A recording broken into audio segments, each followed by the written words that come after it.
Your piling rig has just hit uncharted rock at 3 meters.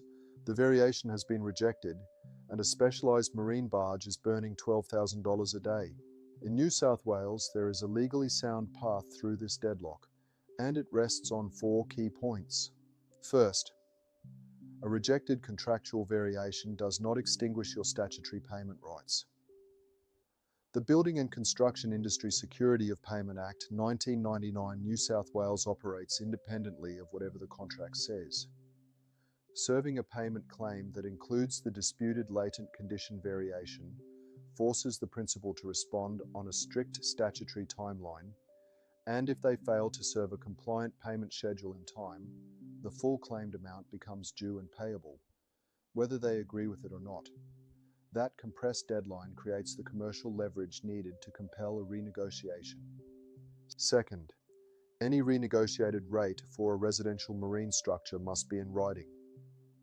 Under the Home Building Act 1989 New South Wales, the requirement for written contracts applies equally to variations. Verbal agreement made on the deck of a barge will not be enforced. If the principal later disputes the rate, you may find the work is entirely unclaimable. Third, do not assume a new exclusion clause in the renegotiated agreement removes all exposure. Under Section 40 of the Design and Building Practitioners Act 2020 New South Wales, no contract or amendment can annul, vary, or exclude the statutory duty of care under Part 4. Directors and contractors may still face personal economic loss liability regardless of what the renegotiated wording says. Fourth, stay on the right side of the economic duress line. Threatening to tow the barge off-site unless the principal signs a variation may render that renegotiated agreement voidable. The lawful approach is to communicate that continued performance at the original rates is financially impossible due to the latent conditions, and to invite the principal to share the risk, not to issue an ultimatum.